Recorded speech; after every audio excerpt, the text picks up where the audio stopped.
जय हिंद दोस्त। मैं आपका स्वागत करता हूँ टेक्नोलॉजिक्स 365 में।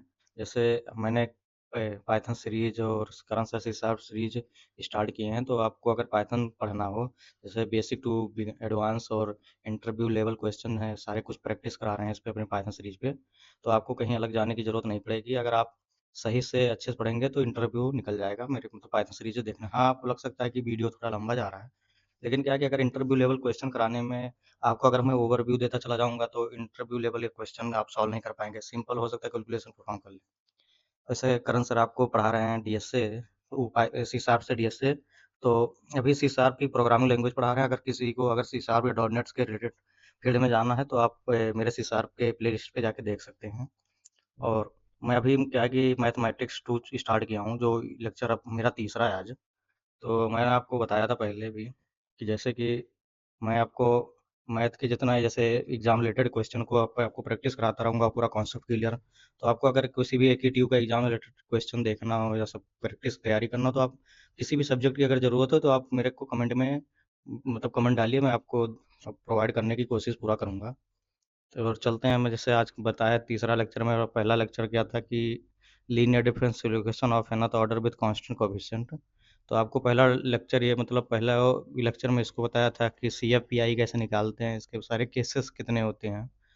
तो उसके प्रैक्टिस क्वेश्चन भी आपको करा चुके हैं सी एफ पी आई के। तो अगर आप मेरा आज का लेक्चर देखने डायरेक्ट आ रहे हैं तो आपको दिक्कत हो सकती पड़ेगी, क्योंकि सी एफ क्या है, सी एफ और पी आई क्या है कि पूरी यूनिट वन में इंजीनियरिंग मैथमेटिक्स टू में ज़रूरत पड़ेगी आपको। बिना सी एफ पी आई के आप एक भी क्वेश्चन नहीं कर पाएंगे। केवल हो सकता है कि रिप्रेजेंटेशन डिफरेंट हो, लेकिन तुम्हें हर क्वेश्चन में सी एफ और पी आई निकालने की ज़रूरत पड़ेगी। तो इसलिए अगर पहली बार हैं तो आप इससे पहले मेरा लेक्चर वन लेक्चर टू अच्छे से देखिए, उसके बाद आप इसको मैथ टू में देखिए। और आप मतलब अपने दोस्तों को शेयर करिए, क्योंकि जानते हैं आप बहुत मेहनत लगती है, इतना आसान तो होता नहीं है कि रिकॉर्ड करना या वीडियो बनाना। तो आपके लिए मैं भी पढ़ रहा हूँ, मेहनत कर रहा हूँ, तो आपको तो केवल अच्छे से जैसे जैसे बता रहा हूँ वैसे वैसे पढ़ना है। और सब्सक्राइब करिए, शेयर करिए। चलते हैं, अपना आज का टॉपिक क्या है। जैसे आज का हमारा टॉपिक क्या है कि पहला है कि साइमल्टेनियस लीनियर डिफरेंशियल इक्वेशन क्या होता है। तो इसका क्या है कि पहले एक एक मतलब टॉपिक तो मैं आपको बताऊंगा, उसके बाद में एक एक क्वेश्चन कराता चला जाऊंगा। तो उसके बाद मैं प्रैक्टिस कराऊंगा पूरा, मतलब कैसे क्वेश्चन करना है। तो आपको अलग कहीं ज़रूरत नहीं पड़ेगी, आप इस मेरे क्वेश्चन को अच्छे से रिवाइज कर लेंगे तो दिक्कत नहीं होगी, आपको एक टीम में अच्छे से कर पाएंगे। और दूसरा टॉपिक है second order linear differential equation है। वही तो क्या बताया कि लीनियर डिफरेंशियल इक्वेशन था कांस्टेंट वेरिएबल के साथ था, अब क्या है कि वेरिएबल कॉन्फिशेंट है, मतलब कांस्ट अब पहले था कांस्टेंट था कोफिशिएंट, अब वेरिएबल कॉन्फिशेंट है। तो इसको करेंगे, पहले चलते हैं अपने साइमल्टेनियस डिफरेंशियल इक्वेशन पे क्या होता है। अब basically simultaneous linear differential equation होता है क्या है, इतना जान जाओ। ज़्यादा थ्योरी, क्योंकि तो आपसे थ्योरी में पूछेंगे नहीं, मैथ है, तो इतना जान जाओ साइमल्टेनियस लीनियर डिफरेंशियल इक्वेशन ये होता है कि एक आदमी के ऊपर दो, जैसे है ना घर में कि कोई कहता है ना कि तुम्हारे ऊपर बहुत ज़्यादा जिम्मेदारियाँ हैं, तो किसके ऊपर जिम्मेदारी, जो कोई एक ऐसा होता है जिसके ऊपर पूरी जिम्मेदारी होती है, तो उसी को सब कुछ देख के चलना पड़ता है। तो इसी को बोलते हैं कि मतलब मोर देन टू या more than two dependent variable हो, किसके ऊपर डिपेंड कर रहा हूँ, और वन इंडिपेंडेंट वेरिएबल हो, तो उसी को बोलते हैं साइमल्टेनियस, मतलब दो या दो से ज़्यादा डिपेंडेंट वेरिएबल हो। जैसे यहाँ पे यक्स है plus y equal to t. अब टी क्या है तुम्हारा, इंडिपेंडेंट वेरिएबल है, और एक्स वाई क्या है, डिपेंडेंट वेरिएबल है। अब डिपेंडेंट और इंडिपेंडेंट वेरिएबल तुम जानते हो कि डिपेंडेंट वेरिएबल होता है जो किसी के ऊपर डिपेंड नहीं कर रहा है, उसकी वैल्यू ऑटोमेटिकली निकाल सकते हो। वही इंडिपेंडेंट वेरिएबल की टी पे डिपेंड कर रही है, एक्स और वाई की वैल्यू, अगर कुछ भी टी को चेंज करोगे तो एक्स वाई की वैल्यू चेंज हो जाएगी। इसी को बोलते हैं डिपेंडेंट इंडिपेंडेंट वेरिएबल। और साइमल्टेनियसली तुम्हें बेसिकली दो क्वेश्चन हमेशा दो इक्वेशन में मिलेगा, जैसे इक्वेशन वन, इक्वेशन टू, इतना याद रखना। और जो F1 और G1 मिलेगा, F2 G2, ये तुम्हारे एक पॉलिनोमियल फंक्शन होंगे, x के और y के रिस्पेक्ट में रहेंगे। और एक्स और वाई बताना है आपको, डिपेंडेंट वेरिएबल और टी इज इंडिपेंडेंट वेरिएबल। तो इसको लिखने का सबसे मेन मतलब क्या है कि आपको सी एफ और पी आई निकालने के लिए क्या बताया था, ऑक्सिलरी इक्वेशन लिखना, ये सब करना, रूट निकालना। तो मेन प्रोसेस वही है सब कुछ। पहला क्या करो कि उसको स्टैंडर्ड फॉर्मेट में लिखो, दूसरा क्या है कि अप्लाई एलिमिनेशन मेथड, मतलब एलिमिनेशन मेथड क्या होता है कि जैसे दो डिपेंडेंट है तो पहले एक को हटा दो, उसके बाद एक बचेगा तो एक को इजीली निकाल पाओगे। जैसे दो नंबर है, दो वेरिएबल है, जैसे x और plus y equal to t, और x minus y equal to t t square. अब क्या है, देखो यहाँ इक्वेशन वन है, ये इक्वेशन टू है।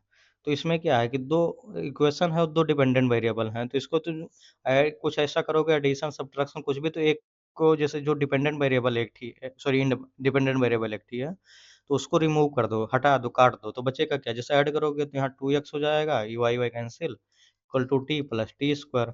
अब देखो क्या बचा, एक डिपेंडेंट वेरिएबल, एक इंडिपेंडेंट वेरिएबल, तो इसको तुम C F P I directly लगा सकते हो, इसी को बोलते हैं अप्लाई करना इलिमिनेशन मेथड। अब ये तुम्हें सोचना पड़ेगा, या कई क्वेश्चन जब करोगे तो ये कैसे, कि इसको क्या ऐड करें, क्या सब्ट्रैक्ट करें, या क्या मल्टीप्लाई करें, कि हमेरा एक वेरिएबल या दो वेरिएबल जितने इक्वेशन है उतने वेरिएबल रहेंगे तुम्हारे डिपेंडेंट।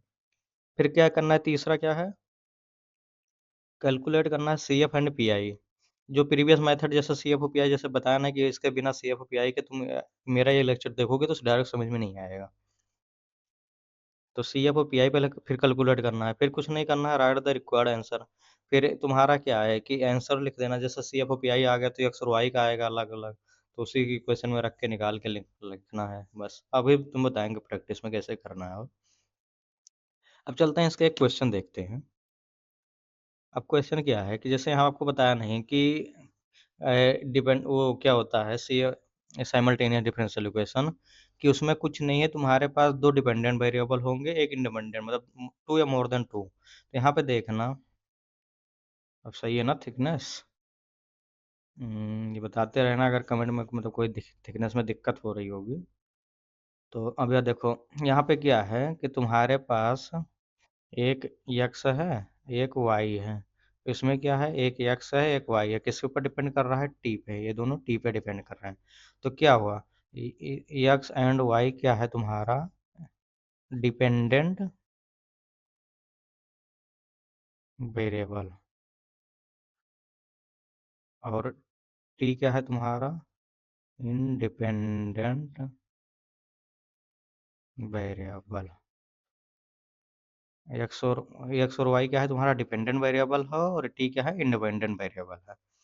तो अब चलते हैं अपने क्वेश्चन पे। तुम्हें अब क्या बताया था पहले, इसको स्टैंडर्ड फॉर्मेट में, तो तुम्हारा तो ऑलरेडी स्टैंडर्ड फॉर्मेट लिखा हुआ है। जैसे होता है ना कि जैसे अगर डी कुल क्या होता है, डी वाई डी एक्स, तो तुम्हारा ये ऑलरेडी स्टैंडर्ड फॉर्मेट लिखा हुआ है। तो यहाँ डी डी वाई डी को सॉरी, जो ये कैपिटल डी है, ये डी वाई डी टी के फॉर्मेट में है, क्योंकि वहाँ पे पहले क्या रहता था कि एक ही इंडिपेंडेंट वेरिएबल होता था, एक डिपेंडेंट वेरिएबल। यहाँ दो डिपेंडेंट वेरिएबल है, एक इंडिपेंडेंट, और किसके कौन इंडिपेंडेंट है, टी, जो इंडिपेंडेंट होता है वो नीचे रहता है।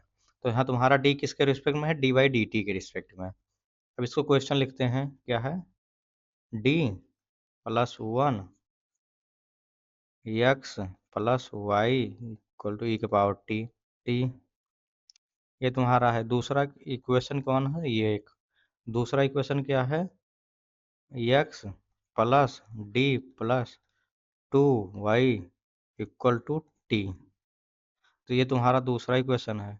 तो यहाँ पे देखो, ये दूसरा है, तो यहाँ पे देखना कि मैंने क्या बोला था, पहला है कि स्टैंडर्ड फॉर्मेट में लिखना, पहला तो स्टैंडर्ड फॉर्मेट में हो गया। तो दूसरा क्या बोला था कि आपको एलिमिनेशन करना है। तो जब एलिमिनेशन करने का मतलब है कि तुम कुछ भी करके सब्ट्रैक्शन करके, एडिशन डिवीजन कुछ भी करके, तुम्हें जो दो इंडिपेंडेंट वेरिएबल हैं उसको एक को एलिमिनेट करना है। तो मान लो अगर मैं यहाँ पे डी प्लस वन है, यहाँ एक्स है, यहाँ x d plus one x है, अगर मैं सेकंड इक्वेशन में मतलब मल्टीप्लाई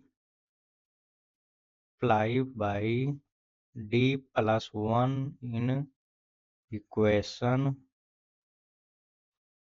नंबर सेकंड, तो अब क्या बोला मैं, डी प्लस वन से इक्वेशन सेकंड में मल्टीप्लाई कर दो।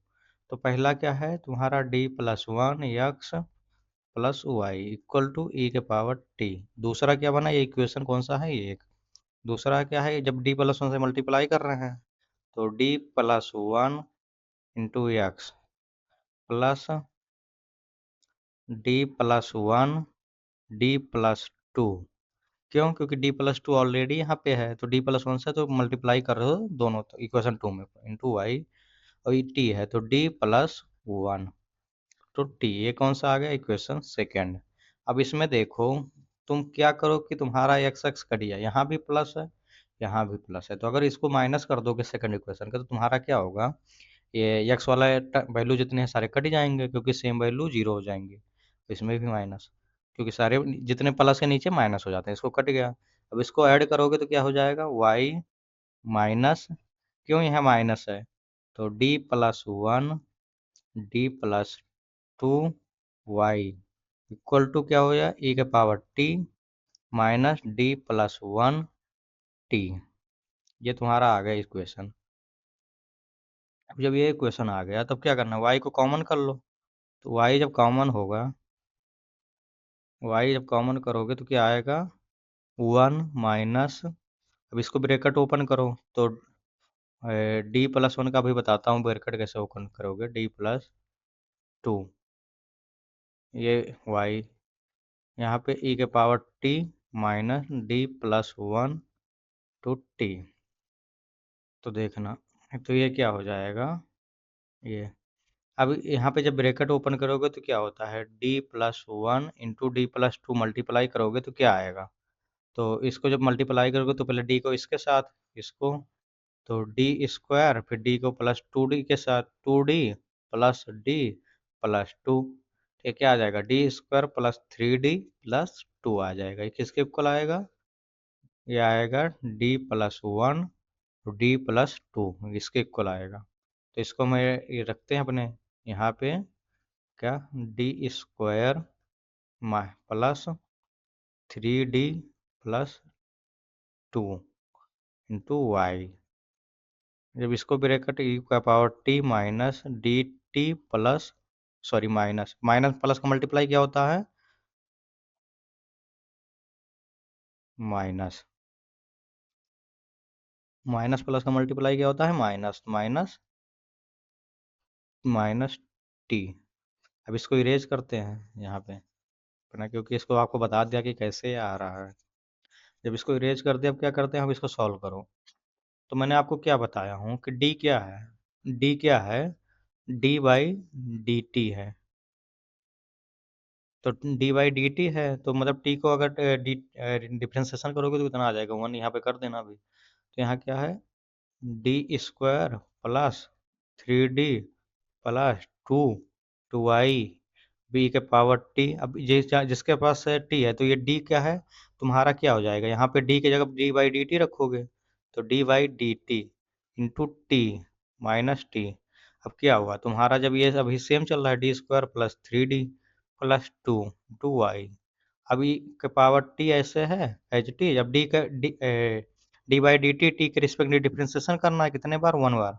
ये क्या होगा? टी का डिफ्रेंसिएशन कितना हो गया? One minus T. ये तुम्हारा क्या आ गया? ये आ गया आर एच एस, और ये क्या आ गया तुम्हारा? L H S. अब देखो कुछ मैच कर रहा है, R H S L H S. जब मैंने तुम्हें बताया था पहला linear differential equation with constant constant coefficient के साथ, तो कुछ ऐसे ही था इक्वेशन बन रहा होगा, अगर आपको याद होगा।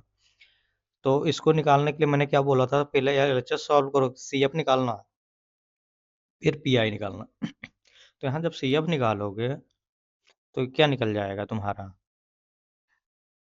सीएम निकालने के लिए तुम्हें ऑक्सिलरी इक्वेशन लिखना पड़ेगा। ऑक्सिलरी इक्वेशन इक्वल टू क्या होता है कि एफ डी को जीरो, तो auxiliary equation equal to zero, तो तुम्हारा ऑक्सिलरी इक्वेशन क्या है? D square plus three D plus two equal to क्या आ गया? जीरो। अब ये जब जीरो आ गया तो इसका रूट निकालना है। जब ऑक्सिलरी इक्वेशन निकल जाता है तो उसका रूट निकालना है। तो रूट निकालोगे तो क्या होगा? इसका रूट निकालने के लिए क्या होता है कि ये इंटू सी, एक क्वाड्रेटिक इक्वेशन पड़ेगा, quadratic equation equal to B होता है। तो ये और सी को ऐसे तोड़ो, ऐसे तोड़ो कि जो सी की साइन है, सॉरी बी की साइन है, लेकिन जो बी है उसको सी के साइन के हिसाब से एडिशन या सब्ट्रैक्शन करो, बी मिल जाए, तो इसी को रूट निकालना बोलते हैं। तो एक सिंपल सा फार्मूला क्या होता है रूट निकालने का, अगर सम में अप्लाई करना हो, कि रूट निकालने का जो सीधा क्वाड्रेटिक इक्वेशन का सीधा चार जो हिंदी में बोलते हैं निकालने का, होता है minus B plus minus under root b² minus 4ac divide by क्या होता है 2a। अब के इसमें अगर रख दोगे तो क्या है, माइनस माइनस बी ये है तुम्हारा, ये होता है ना कि जैसे क्वाड्रेटिक इक्वेशन की a x square plus B x plus c equal to क्या होता है 0, ये तुम्हारा क्या है, क्वाड्रेटिक इक्वेशन है। क्वाड्रेटिक इक्वेशन है। अब यहाँ पे क्या है, ये 2a है।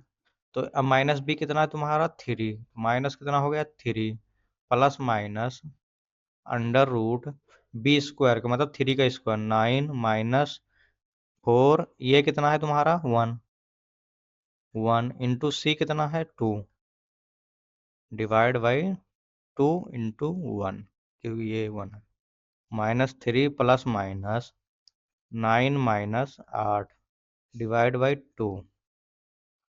तो ये कितना आ जाएगा, 9 में से 8 1, 1 का रूट कितना होता है 1, -3 प्लस माइनस 1 डिवाइड बाई 2। तो एक रूट कितना आ जाएगा -3 प्लस 1/2, एक कितना आ जाएगा -3 माइनस 1/2। इसको जब -3 प्लस 1 करोगे कितना आ जाएगा -2 डिवाइड बाई 2 कितना होता है 1, कामा -3 माइनस 1 कितना -4 डिवाइड बाई 2 -2, तुम्हारा कितना आ गया -1 -2, ये तुम्हारा रूट आ गया।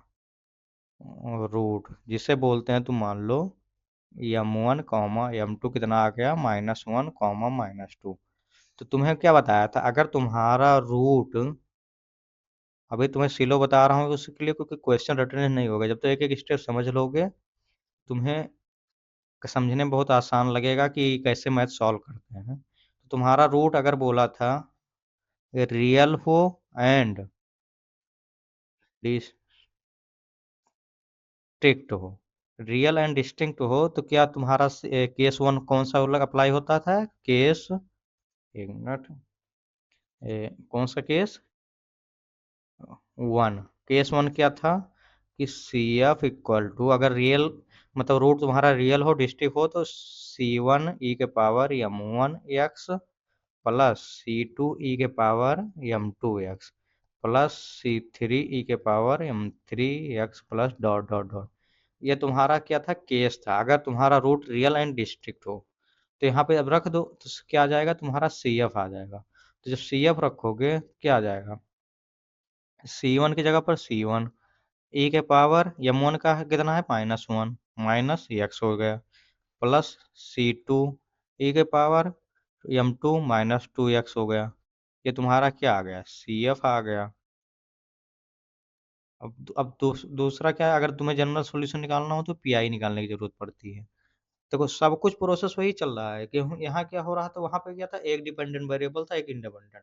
यहाँ पे क्या हो रहा है, दो डिपेंडेंट है एक इंडिपेंडेंट है। तो तुम्हें एलिमिनेशन मेथड लगा के पहले एक को रिमूव करना है, उसके बाद उसको सॉल्व करना, C F O P I निकाल लो। उस वहां से क्या होगा तुम्हारा एक्स, या जैसे एक्स को एलिमिनेट किए हो तो वाई की वैल्यू आ जाएगी, अगर वाई के को एलिमिनेट किए हो तो एक्स की वैल्यू आ जाएगी। तो अब पीआई निकालने के लिए क्या है तुम्हारा, तुम्हारा देखो यहाँ पे कितना आया है स्टैंडर्ड इक्वेशन तुम्हारा, ये, अब ये तुम्हारा क्या है, इक्वेशन आया है जो, इसको कॉपी करके वहां चलते हैं रखते हैं।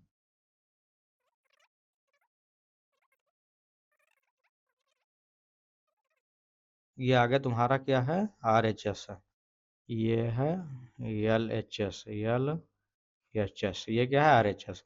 अब तुम्हारा जब सी एफ आ गया तो पी आई निकालने के लिए कुछ नहीं करना है, पी आई निकालने के लिए इसको नीचे डिवाइड कर देना है, तो इस साइड में ले आओ, तो 1/d² plus 3d plus 2 e⁻t−1, इसको ब्रैकेट में रख लो माइनस टी, ये तुम्हारा आ गया।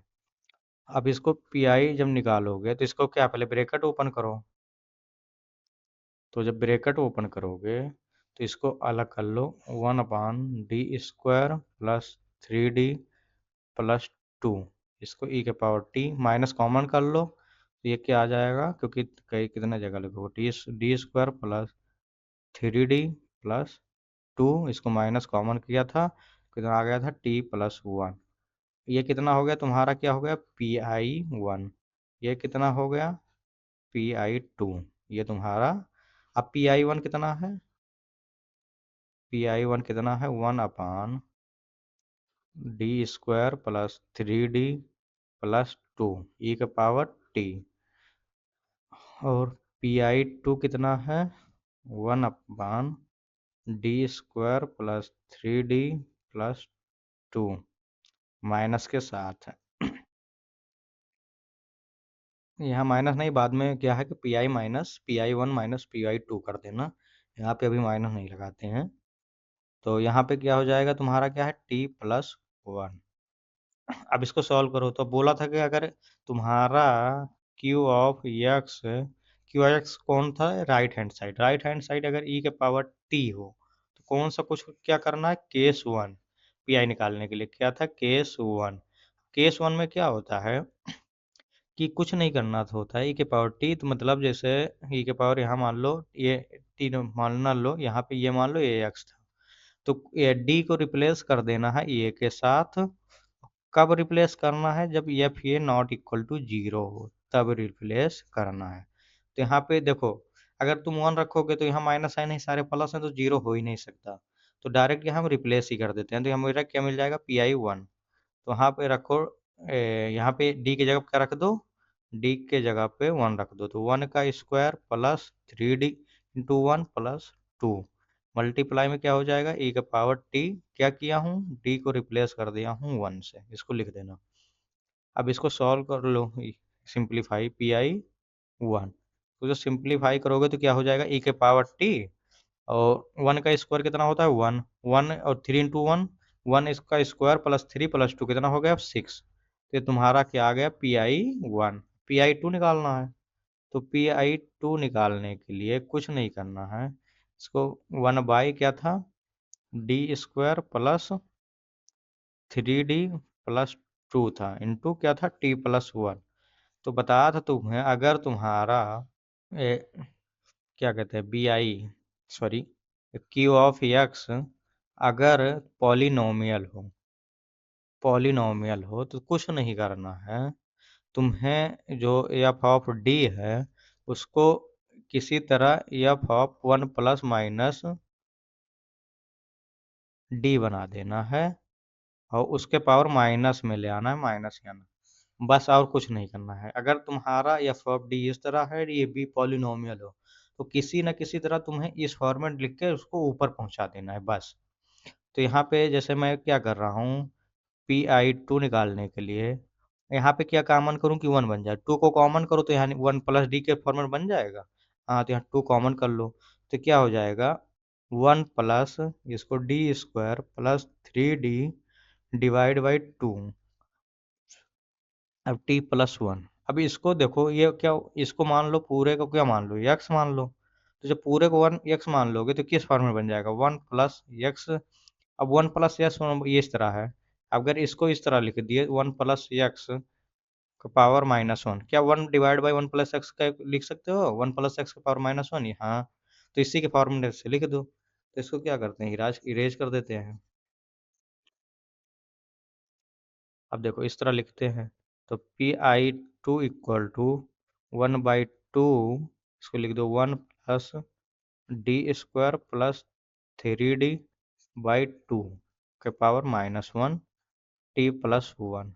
अब तुम्हें बताया था कि अगर मान लो इसको पूरे को यक्स मान लिए हो तो वन प्लस एक्स का power minus one equal to कुछ भी हो, तो यहाँ अगर ऊपर माइनस हो, नीचे बीच में प्लस हो, यहाँ ब्रैकेट के अंदर, या दोनों माइनस हो तो क्या सारे प्लस। अगर पावर वन चल रहा है तो क्या है कि तुम्हें कुछ नहीं, एक्स की लिखते चले जाना, यहाँ पे लिखना वन। अब जो एक्स के पावर ऑड हो जितने, वहाँ पे माइनस लगा देना, अगर एक प्लस माइनस हो तो वन के बाद क्या, एक्स के पावर भी जीरो है, यहाँ पे क्या है, जीरो से स्टार्ट करना है, एक्स के पावर जीरो कितना होता है, इवन।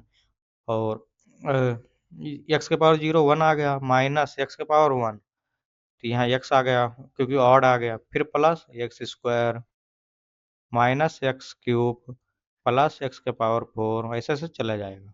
तो इसी के तरीके से लिख लो, क्योंकि वन प्लस एक्स के पावर माइनस वन, इस तरह ओपन करो, और कब तक ओपन करो, जितना देखो तुम्हारा जो पॉलिनोमियल है, पॉलिनोमियल जितना पावर तक हो उतना ही पावर डी का लो, क्योंकि जब कांस्टेंट का डिफरेंशिएशन करते हो तो जीरो आ जाता है। तो P I two equal to one by two, इसको कितना लिखोगे, एक टर्म तक, तो इस तरह लिख दो 1, इसको मान लो x पूरे को। तो यहाँ एक टर्म क्योंकि d तक ही करोगे यहाँ, क्योंकि उसके पावर पावर है नहीं, तो minus d square divide by 2 minus 3/2 d। इस तरह ओपन कर दिया t प्लस 1। अब इसको ब्रैकेट ओपन कर देते हैं, 1/2 1। अब इसको ब्रैकेट को ओपन करोगे तो क्या हो जाएगा, t plus 1 minus 1/2 D square t plus 1 minus 3/2 D t plus 1। अब इसको देखो डिफरेंशिएशन करो, 1/2 टी प्लस 1। अब देखो यहाँ पे पावर 2 है तो इसका डिफरेंशिएशन करने से कोई फायदा नहीं है, क्योंकि यहाँ कितना भी करोगे एक ही टाइम करोगे, कांस्टेंट के साथ करोगे तो उससे जीरो हो जाएगा। तो इसको क्या करते हैं, हमें जीरो ही मान लो, क्योंकि ये शॉर्टकट है तुम्हारा, क्या है कि पेपर में दिक्कत नहीं पड़ेगी। बस कुछ करोगे तो ज़्यादा लेंदी होता चला जाएगा, इसको जीरो मान लो। माइनस इसको करो, टी प्लस 1 का डिफरेंशिएशन कितना होता है, 1 होता है, तो माइनस 3/2 1, क्योंकि टी प्लस 1 का डिफरेंशिएशन 1 होगा। अब इसको क्या है कि सॉल्व कर लो, 1/2 और 3/2 प्लस 1, 1 माइनस 3/2 कितना होता है, टी माइनस 1/2, क्योंकि 1 माइनस 3/2 कितना होगा, 2 माइनस 3/2 माइनस 1/2। ये हो गया तुम्हारा। जब ये हो गया, अब इसको क्या है कि तुम्हारा क्या आ गया, ये Pi2 आ गया। Pi2 आ गया। Pi निकालने क्या बताया था कि क्या किए थे,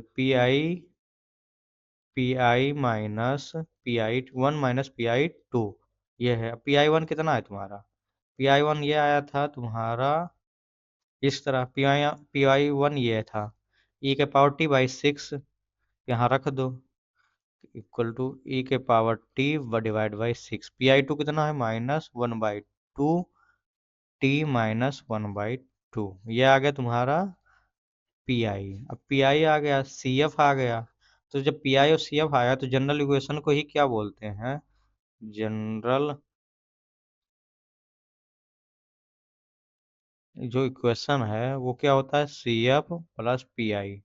और जनरल इक्वेशन किसका निकलता है, जिस जो तुम्हारा डिपेंडेंट वेरिएबल है।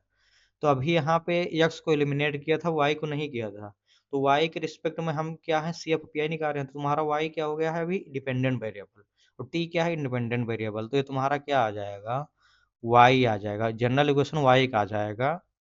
CF कितना है तुम्हारा आया है, C1, तुम्हारा CF आया था C1 e के पावर माइनस x, सॉरी यहाँ पे यक्स नहीं रहेगा, यहाँ पे क्या रहेगा तुम्हारा, टी रहेगा, क्योंकि तुम्हारा कौन सा डिपेंडेंट वेरिएबल कौन है, तुम्हारा टी है। अभी पहले क्या कर रहे थे, यक्स को डिपेंडेंट वेरिएबल मान के चल रहे थे, अब तुम्हारा टी डिपेंडेंट वेरिएबल है तो टी के रिस्पेक्ट में कर रहे हो ना, निकाल रहे हो, तो टी आएगा, वहां पे सही कर लेंगे। अभी जो सी एम निकालने हैं, plus C2 e⁻ minus 2t, ये हमेशा याद रखना क्या कि कभी कभी मिस्टेक हो जाता है, तो ये कॉमन कॉमन जो होती है मिस्टेक, इसको नोटिस हमेशा करते रहना। प्लस Pi कितना है, e⁻t divide by 6 minus 1/2 t minus 1/2, ये आ गया। अब ये तुम्हारा y आ गया, अब तुम्हें x निकालना है। तो देखो तुम्हारा क्या है कि y तो मिल गया, तो सबसे एक आसान तरीका क्या है कि तुम्हें ये सोचना है, यहाँ पे जैसे देखो तुम्हारा क्वेश्चन क्या था, क्वेश्चन लेंदी है काफ़ी, क्योंकि ये साइमल्टेनियस जो इक्वेशन के होते हैं क्वेश्चन लेंदी जाते हैं, अभी काफ़ी बड़े बड़े भी हो सकते आएंगे। तो देखो यहाँ पे तुम्हारा यक्स मिल गया है, यक्स निकालना है, वाई मिल गया है, तो चाहे तुम इक्वेशन फर्स्ट में रख दो चाहे सेकंड में रख दो। तो जब सेकंड में इक्वेशन में रखोगे तो वाई की जगह पर रखना पड़ेगा, तो यहाँ पे वाई का जब रखोगे तो डिफ्रेंशिएशन करना पड़ेगा, तो इससे और यहाँ पे रखोगे तो तुम्हें यक्स का डिफ्रेंशिएशन करना पड़ेगा। तो किस में रखने से फायदा है, क्योंकि यक्स की वैल्यू तुम्हें पता नहीं, यक्स की वैल्यू निकालना है, तो वाई का डिफ्रेंशिएशन कर लो, क्योंकि ये जो डी है तुम्हारा, ये अगर ब्रैकेट ओपन करोगे तो क्या हो जाएगा, x plus D y plus 2y, equal to t. अब ये क्या है, डी क्या है तुम्हारा, डी बाई डी टी है। तो डी बाई डी टी, तो वाई का मतलब क्या है, ये D Y by D t है। तो D Y by D t, तो तुम्हारे पास वाई फाइंड कर चुके हो। जब वाई मिल गया है तो D Y by D t कर दो। तो D Y by D t तुम्हारा मिल जाएगा, फिर वाई का वैल्यू यहाँ पुट कर देना, उसके बाद तुम्हारा एक्स की वैल्यू आ जाएगी। तो यहाँ पे इसको रखते हैं इक्वेशन में।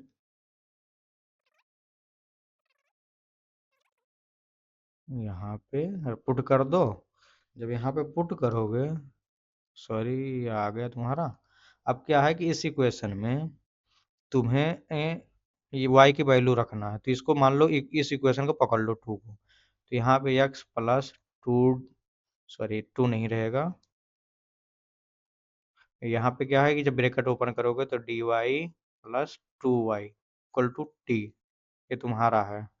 तो अभी y की वैल्यू कितना है, अभी यहाँ y की वैल्यू कितना आया है तुम्हारा, c1 e के power minus T plus c2 e के power minus two t plus e के power t divide by 6 minus 1/2 क्या है, t माइनस 1/2। अब इसका डिफरेंशिएशन निकालो, क्योंकि यहाँ पे निकालने की जरूरत पड़ेगी। तो D Y by D t के रिस्पेक्ट में डिफरेंशिएशन कर दो। तो सी वन कॉन्स्टेंट है, ई के पावर माइनस टी का डिफरेंशिएशन क्या होता है, ई के पावर माइनस टी का -1। तो ई के power minus T multiply by -1, T का माइनस टी का डिफरेंशिएशन -1 प्लस ऐसे c2 ई के पावर -2, तो -2 टी का डिफरेंशिएशन -2 प्लस ई के power T divide by 6 minus T -1/2 का डिफरेंशिएशन क्या हो जाएगा, -1/2। ये तुम्हारा आ गया, क्या आया, D Y by D t. तो यहाँ रखो c1 ई के पावर माइनस टी, यहाँ पे माइनस आगे आ जाएगा, फिर इसको -2 ई के पावर -2t प्लस ई के पावर टी डिवाइड बाई 6 -1/2। या देखो क्या किया कि -2 से मल्टीप्लाई तो कर दिया, तो यहाँ तुम्हारा सारा ये आ गया d Y by D t आ गया। जब d Y by D t आ गया है तो यहाँ पे इक्वेशन टू में रख सकते हो ना, D Y by D t. D y क्या है, डी क्या है तुम्हारा, D y D t, D y D t है। तो यहाँ देखो y अगर हटा दो तो डी वाई डी टी है, y से मल्टीप्लाई यहाँ भी हो रहा है ना, तुम्हारा क्या हो जाएगा, डी वाई आ जाएगा। ये डी वाई है, डी वाई बराबर D Y by D t, वहाँ पुट कर दो, तुम्हारा क्या हो जाएगा, यक्स मिल जाएगा। और इसको सारे को क्या कर दो, ये जो है इसको भेज दो राइट हैंड साइड। जब राइट हैंड साइड भेजोगे तो क्या हो जाएगा, प्लस का माइनस। यहाँ पे देखो यक्स, अब प्लस ये कितना है, D y plus 2y equal to t. अब इसको क्या करो, राइट हैंड साइड भेज दो, तो x t minus D y minus 2y। अब ये डी वाई तुम्हारा फाइंड किया हो तो टी यहाँ के टी ऐसे जिटे रहेगा, डी वाई कितना आया है, अब माइनस माइनस है तो टी माइनस, यहाँ ब्रैकेट में लिख लो, -c1 ई के पावर -t -2 ई के पावर -2t प्लस ई के पावर t/6 -1/2। ये हो गया, फिर -2। वाई कितना आया तुम्हारा, वाई यहाँ पे ये आया था, वाई ये था तुम्हारा। तो इसको पुट कर दो, वाई c1 ई के पावर 2 से मल्टीप्लाई करना है, तो यहाँ पे इसको क्या करो, अभी ब्रैकेट में रख लो। तो ई के पावर c1 ई के पावर -t प्लस c2 ई के power -2t minus, sorry plus e के पावर t/6 -1/2 t -1/2। ये तुम्हारा क्या आया था, y आया था। अब इसको दोनों को क्या करो, सॉल्व कर दो। जब दोनों को सॉल्व करोगे तो क्या आ जाएगा, x equal to t, bracket open करो, प्लस माइनस माइनस का मल्टीप्लाई, प्लस c1 ई के पावर -t प्लस 2 ई के पावर -2t माइनस ई के power t divide by 6 plus 1/2 minus 2c1 ई के power -t minus 2c2 e के power -2t। अब इसको ये आ गया। अब इसको ओपन करते चले जाओ, माइनस 2 से मल्टीप्लाई करोगे तो कितना आ जाएगा, e⁻t/3 माइनस माइनस माइनस कितना हो गया, प्लस।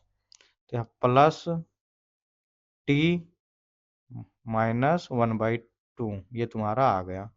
अब देखो इसको ऐड कर दो, कितना है जो C1 e के पावर -t है, ये ये ये सॉरी, इसको ये देखो, ये दोनों क्या है, सेम है। तो ये दोनों सेम है, तो ये प्लस C1 e के पावर -t है, -2 C1 e के पावर -t। इसको सॉल्व करो तो कितना हो जाएगा, माइनस माइनस दो में से एक माइनस करोगे तो एक आ जाएगा। तो यक्स टी, अब टी का अभी नहीं लिखते हैं, इसको बाद में लिखेंगे, पहले उसको सॉल्व करो। तो माइनस क्या हो जाएगा, -C1 e के पावर -t। अब देखो यहाँ पे सॉरी गाइज, यहाँ पे ये भी होगा ना, यहाँ 2 e के पावर C2, यहाँ कांस्टेंट भी तो है C2, यहाँ कांस्टेंट भी है, ये कांस्टेंट तो था ना, ये C2 कांस्टेंट भी था, तो सी कांस्टेंट के साथ रहेगा ना। अब देखो यहाँ पे क्या है, ये कांस्टेंट लिख लो। अब ये 2C2 के पावर -2t कितना है, यहाँ पे कितना है, ये प्लस है, ये माइनस है, प्लस माइनस क्या हुआ, कैंसिल, ये कैंसिल। अब ये -e के पावर t/6 है, यहाँ पे क्या है, -e के पावर t/3 है। तो यहाँ पे अगर 2 से मल्टीप्लाई कर दो तो यहाँ 6 हो जाएगा। अब यहाँ से जब 6 हो गया तो e के पावर -t/6 -2 e के पावर /t6 कितना हो गया, -3 माइनस 3 e के पावर t डिवाइड बाई 6। ये तुम्हारा सॉल्व हो गया है, ये सॉल्व हो गया। अब ये अब कितना बचा, प्लस टी, यहाँ प्लस टी, तो दोनों को ऐड करोगे तो कितना आ जाएगा, +2t। ये दोनों आ गए, ये टी और कौन सा टी, ये टी, दोनों ऐड करोगे प्लस टी आ जाएगा। अब उसके बाद देखो कौन सा बचा है, -1/2 बचा, यहाँ -1/2। तुम्हारा आंसर क्या आ गया, x equal to -C1 e के पावर -t -3 e के power t divide by 6 +2t -1/2। ये आ गया तुम्हारा x।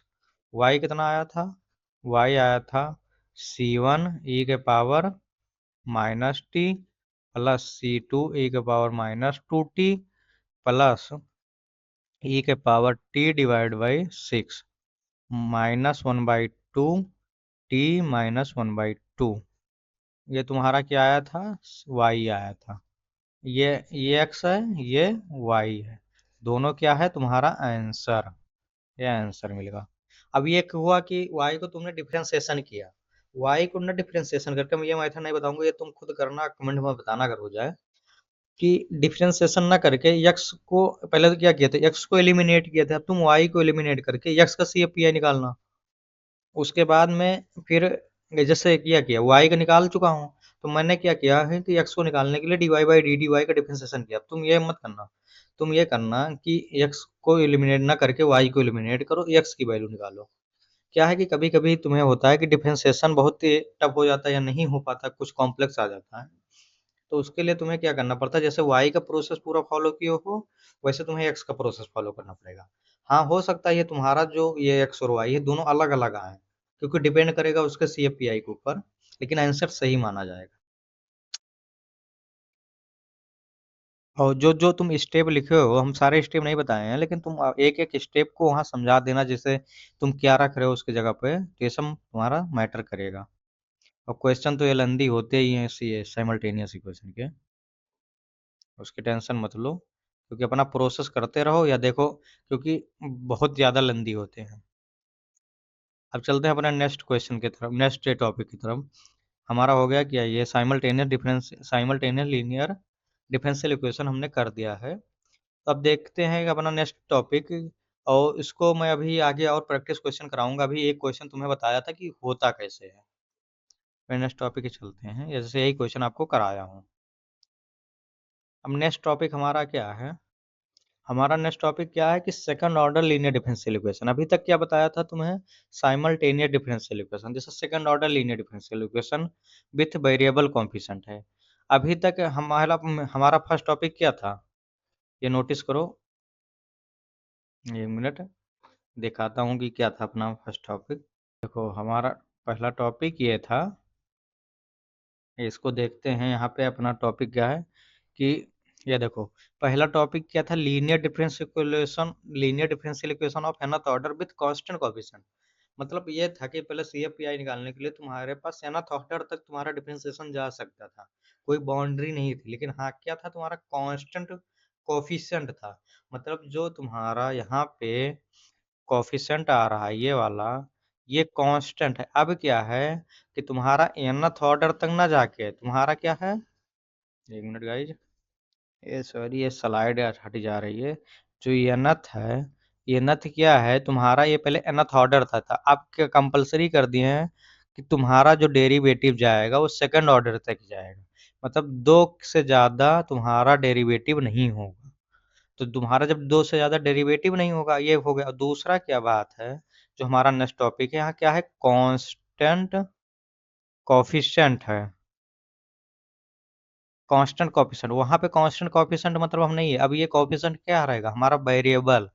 वेरिएबल मतलब तुम्हें जानते ही हो कि वेरिएबल की चेंज होता रहेगा। एक्स की वैल्यू और वाई जो रहेगा, इसका ये वन है, ये टू है, ये जीरो कॉमा A1 A2, ये कोई कांस्टेंट नहीं है कि तुम्हारा इंटीजर ही रहेगा, वो कुछ भी हो सकता है।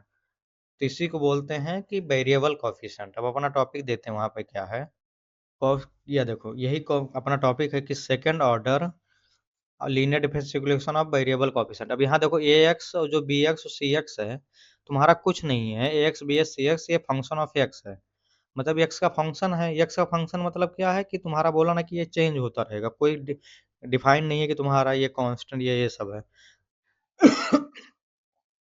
अब इसको सॉल्व करने का तुम डायरेक्ट इसको क्या है कि तुम नहीं कर पाओगे, linear differential equation of with variable coefficient को डायरेक्ट नहीं कर पाओगे। अभी पढ़ेंगे ये जो सेकंड ऑर्डर कंपलसरी कर दिए हैं यहाँ, सेकंड ऑर्डर नहीं कंपलसरी है, यूलर कॉची इक्वेशन पढ़ेंगे जब नेक्स्ट अपना लेक्चर आएगा। तो उसमें क्या होगा, वो nth ऑर्डर तक डिफरेंशियल इक्वेशन जाएगा विद वेरिएबल कोएफिशिएंट के साथ। अभी क्या है, सेकंड ऑर्डर तक है। तो उसमें इसको सॉल्व करने के लिए जो है, अगर देखो सेकंड ऑर्डर को दो तरीके हैं। पहला क्या है, बाय चेंजिंग इंडिपेंडेंट वेरिएबल, और दूसरा क्या है, method of variation of parameter. तो method of variation of parameter में बताऊंगा तुम्हें कि जैसे मैंने अपना छोड़ दिया था केस नंबर 6 PI का, कि वो बहुत डिफिकल्ट हो जा रहा है डायरेक्टली। अगर तुम्हें ये नहीं मेंशन है कि केवल सॉल्यूशन जनरल इक्वेशन निकालना है, तो तुम मेथड ऑफ वेरिएशन पैरामीटर से उसका PI निकाल सकोगे इजिली केस 6 का। तो इसलिए मैंने उस टॉपिक को क्या है छोड़ दिया था, क्योंकि बहुत ज़्यादा क्वेश्चन नहीं आता। अगर आएगा भी तो मेथड ऑफ वेरिएशन से कर पाओगे। तो हमेशा याद रखना कि अगर सबसे पहले CFPI निकाल रहे हो तो तुम्हारा अगर ये चेक करना क्या AX जो ये है कोफिशिएंट, एक कांस्टेंट है। अगर तुम्हारा AX मतलब जो कोफिशिएंट कांस्टेंट है, तो AX BS CX कांस्टेंट है, तो तुम कुछ नहीं करना है, डायरेक्टली बाई CFPI उसका CFPI के केस फॉलो करना है। अगर ये कांस्टेंट नहीं है तब तुम्हें क्या करना है, मेथड ऑफ वेरिएशन लगाना बाय चेंजिंग इंडिपेंडेंट वेरिएबल। ये तुम्हें करना है। क्योंकि कब करना है, ये दोनों कब लगेंगे, जब तुम्हारा सेकंड ऑर्डर तक ही होगा। सेकंड ऑर्डर से मतलब यहाँ पे अगर टू की जगह पर थ्री हो जाए तब नहीं कर पाओगे। तो ये हमेशा याद रखना, ये थ्री नहीं हो, तो इसलिए इसको करेंगे। अब चलते हैं देखते हैं कि बाय चेंजिंग इंडिपेंडेंट वेरिएबल पे कैसे सॉल्व करते हैं। तो सबसे पहले उसको दोनों लगाने से पहले कुछ नहीं है, तुम्हारा कोई भी इक्वेशन दिया हो सबसे पहले इस फॉर्मेट में चेंज करना है। जैसे कोई सेकंड वेरिएबल डिफरेंशियल इक्वेशन दिया था, वहां पे क्या था, ax d2y अपान dx2 था, प्लस bx dy अपान dx था, प्लस सी एक्स था इंटू वाई, और क्यू एक्स कुछ भी था, आर एक्स या कुछ भी, जो ये किसको बोलते हैं, नॉन होमोजीनियस साइड है, नॉन होमोजीनियस इक्वेशन। तो इसको क्या करना है, तुम्हें इस फॉर्मेट में बनाना है। मतलब जो d2y/dx2 है, सेकंड डेरिवेटिव, हायर डेरिवेटिव से d2 वाला, उसका कॉफिशिएंट क्या है, इसका जो कॉफिशिएंट हमेशा d2y अपॉन dx2 का कॉफिशिएंट 1 बनाना है। वन, मतलब जो कॉफिशिएंट है तुम्हारा वन होना चाहिए। और वन बनाने के लिए तुम्हें कुछ भी करना पड़े, एडिशन डिवीजन कुछ भी करना पड़े, ओ सॉरी, मल्टीप्लिकेशन एंड डिवीजन तो कर देना। क्योंकि इस फॉर्मेट में हमेशा याद रखना कि तुम्हें इस फॉर्मेट बनाना है कि इसको ये एक्स को, अगर इसको मान लो तुम्हें वन कॉफिशिएंट बनाना तो एक्स को डिवाइड करना पड़ेगा। तो एक्स को डिवाइड करना पड़ेगा तो क्या होगा, एक्स कट जाएगा तो D two y point D x two plus B x upon A x D Y by D x plus C x upon A x y Q x upon A x. ये हो गया तुम्हारा standard format में। ये तुम्हारे standard format में हो गया। अब देखो इसका कोफिशिएंट कितना, वन हो गया। ये किसकी वैल्यू हो गई तुम्हारी पी की, ये किसकी वैल्यू हो गई क्यू की, और ये क्या हो गया तुम्हारा आर। इसी को बोलते हैं फॉर स्टैंडर्ड फॉर्मेट। और क्या किया, कुछ नहीं, ए एक्स को क्या है इसका, जैसे D two I by D x two का कॉफिशिएंट वन बनाना है तो तुम कैसे भी बनाओ। और इस फॉर्मेट में हमेशा याद रखना कि D two I by D x two plus P D Y by D x plus Q I equal to R. ये हो गया। पी ओ क्यू आर तुम्हारा क्या है, एक्स का फंक्शन है। या बताया नहीं, या एक्स के फॉर्मेट में आ रहा है क्योंकि फंक्शन ऑफ एक्स था। तो पी क्यू आर तुम्हारा एक्स का फंक्शन है। और तुम्हें अब चलते हैं अपने नेक्स्ट टॉपिक के, मतलब इसको कैसे सॉल्व करते हैं चेंजिंग, इसको सेकंड ऑर्डर डिफरेंशियल इक्वेशन को कैसे सॉल्व करोगे। पहला बताया था कि changing independent variable bye solve by changing independent. दूसरा मेथड ऑफ वेरिएशन पैरामीटर। तो पहले हम चलते हैं चेंजिंग इंडिपेंडेंट वेरिएबल से कैसे सॉल्व करोगे तुम्हारे सेकंड ऑर्डर डिफरेंशियल इक्वेशन को विद वेरिएबल कोएफिशिएंट के साथ। तो तुम्हें कुछ नहीं, पहला बताया कि स्टैंडर्ड फॉर्मेट में लिख देना है। दूसरा क्या है, स्टेप में राइट करो differential equation of standard form P Q are, जो बोल दिया पहला स्टेप, वही जो स्टैंडर्ड फॉर्मेट में लिख रहे हो वही तुम्हारा इसका भी पहला स्टेप है। दूसरे स्टेप में क्या करना है कि तुम क्यू को जो है D Z d Z by D x का होल स्क्वायर बना देना है क्यू को, बिना सोचे समझे।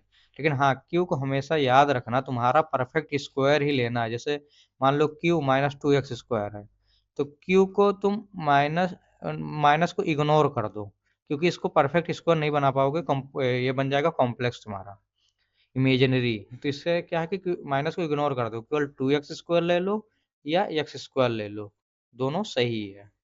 हमेशा याद रखना है क्यों, हमेरा तुम्हारा क्या होना चाहिए, परफेक्ट स्क्वायर होना चाहिए।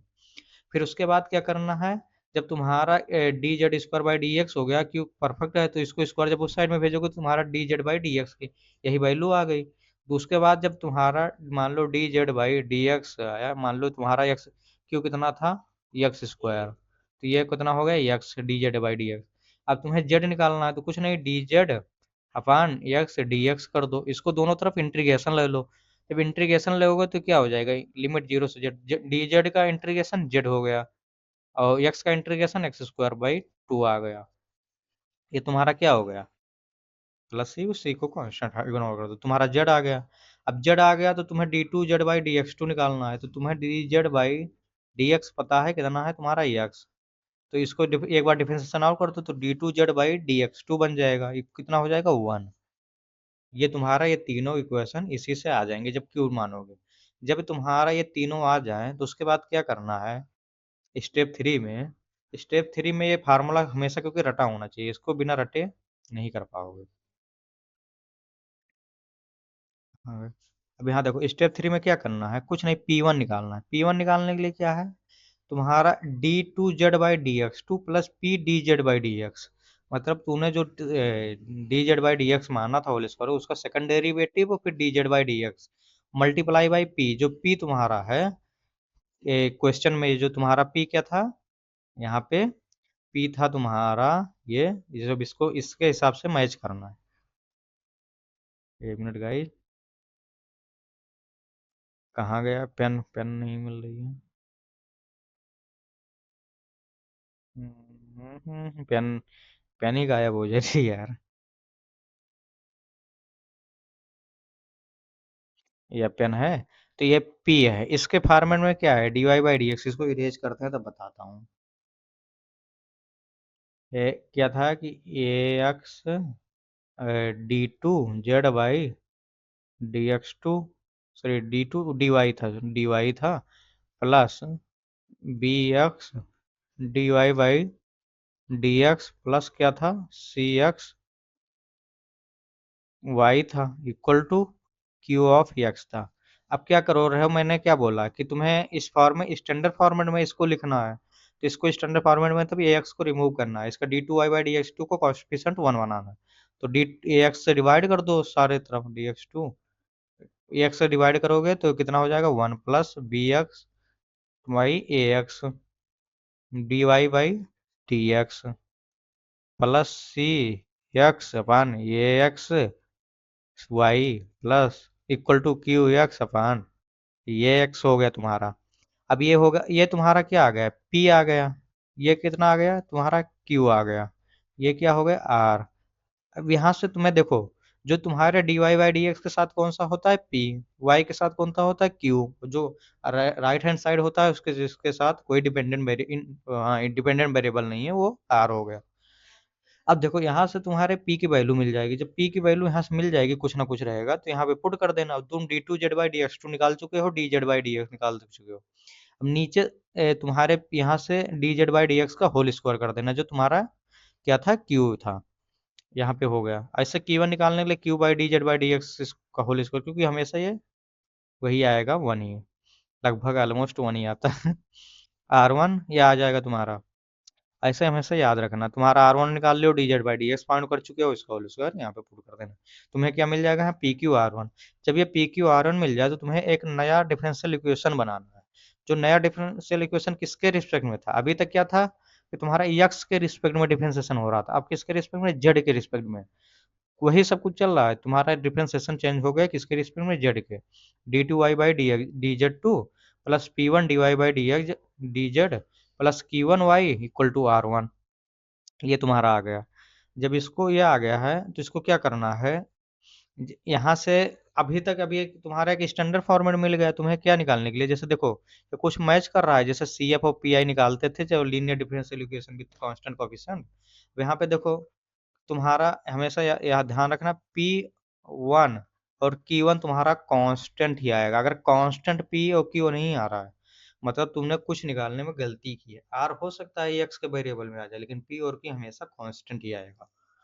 अब स्टेप 5 में क्या करना है, सॉल्व करना है, कुछ नहीं, वही y equal to C F plus P I, ये तुम्हारा कांस्टेंट कोएफिशिएंट मिल गया, कांस्टेंट कोएफिशिएंट मिल गया तो तुम्हारा पहला ही कंडीशन जो है क्वेश्चन नंबर लेक्चर नंबर 1 का, सी एफ और पी आई निकालो, सी एफ पी आई निकाल के y में रिप्लेस कर दो।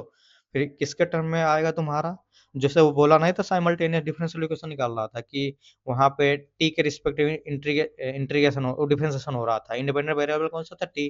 अब क्या है तुम्हारा z इंडिपेंडेंट वेरिएबल है। जब तुम्हारे y निकल जाए तो z को रिप्लेस कर देना किसके साथ, जो तुम्हारा डिपेंडेंट वेरिएबल है, x और y के साथ।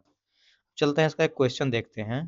क्वेश्चन क्या है अपना, ये देखो यही है, D two Y by D x two minus two by X D Y by D x plus four X square Y equal to x square है। अब इस क्वेश्चन को हम चलते हैं करते हैं अपने वहाँ पे अपने नोट पैड में, क्योंकि यहाँ पे तो स्पेस है नहीं कि क्वेश्चन हो पाएगा ये, क्योंकि काफ़ी लेंदी क्वेश्चन है।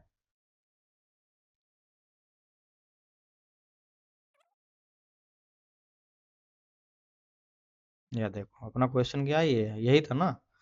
जब ये क्वेश्चन है तो कुछ नहीं करना है, इसको सॉल्व करते हैं। कैसे सॉल्व करोगे, ये देखो सॉल्व करना है, D T Y by D x two minus two D Y by X D X है प्लस फोर वाई। तो इसको क्या करना है, तुम्हें स्टैंडर्ड फॉर्मेट में पहले बताया था लिखना है।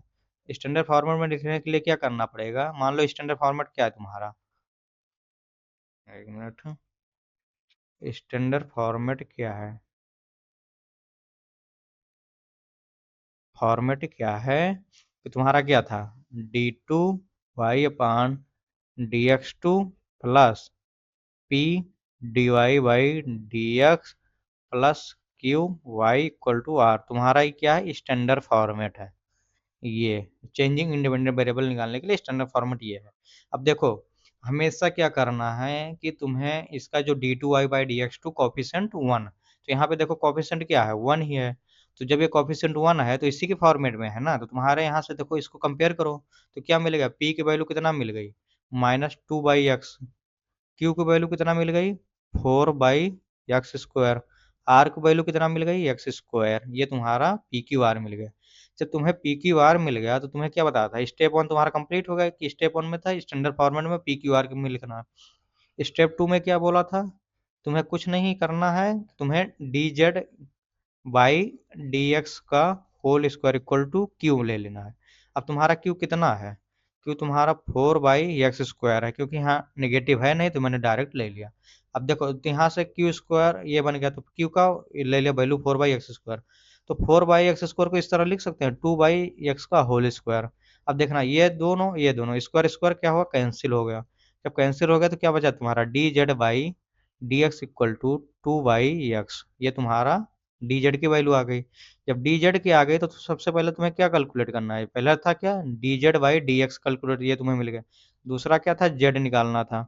अब जेड कैसे निकालोगे, इसका इंटीग्रेशन कर दो, D z upon 2/x D x, इसका इंटीग्रेशन कर दो। इंटीग्रेशन जब करोगे तो जेड का इंटीग्रेशन कितना हो जाएगा, जेड वन टू कांस्टेंट बाहर आ गया, 1/x का इंटीग्रेशन होता है या ln ऑफ एक्स या log ऑफ एक्स। ये तुम्हारा क्या आ गया, जेड आ गया।